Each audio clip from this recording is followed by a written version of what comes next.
renal cell cancer. Thank you.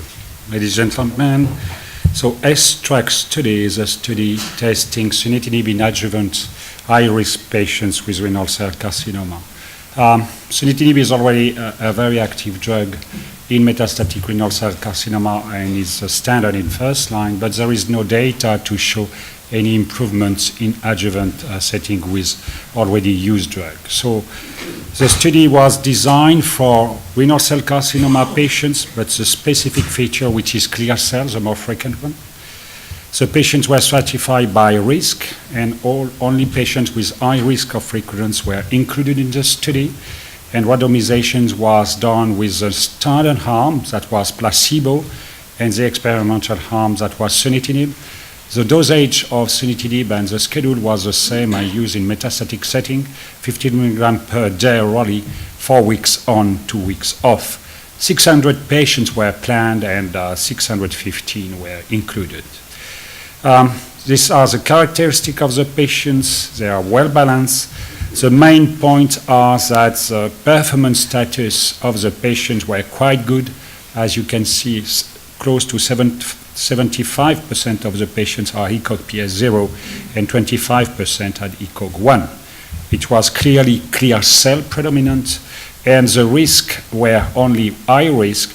So you can separate different risks, which are what we call low risk of the T3, that are 37% in each arm, the T3 high that are more than 50%, and the very more aggressive disease T4, N0MX, or any TN positive, which are only around 10%. And here is the result of the primary endpoint, which is a disease-free survival blind independent central review. And as you can see, there is significant gain in the median survival with placebo 5.6 years and the sunitinib, which is 6.8 years with a p-value of 0.03. What is important is that you can see that the curve diverged very early and it maintained over time, and that could be seen with the hazard ratio of 0.761, which means that these data are significant. You may add also that you could look at the rate over the time, and the 3-year DFS rate was 59.5% in the placebo arm and 64.9% in the sunitinib arm, so 5.4% of difference. And if you go later, at 5 years, this rate came from 51.3 to 59.3, which is 8% of difference.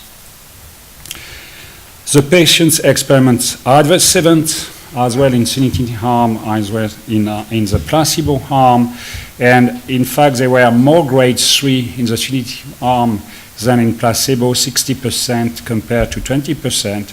But if we go to serious adverse event, the numbers and percentage were quite similar, as you can see, around 20% in both arms. If we look only to the sunitinib arm, the major cause for serious adverse event were hypertension, thrombocytopenia. So, in conclusions, adjuvant treatment with sunitinib prolonged disease-free survival in patients with high-risk local regional clear cell renal cell carcinoma. It was a primary endpoint. The second point, which is very important, the effect of this 1-year adjuvant treatment is sustained over time. So more treated patients were even free at 3 years and 5 years. The safety profile of adjuvant sunitinib was acceptable and consistent with the broad treatment experience for this drug in metastatic RCC. No sound of different side effects, and we think that this will represent a major step forward in the clinical management of clear cell RCC. That's it. Thank you, Alain.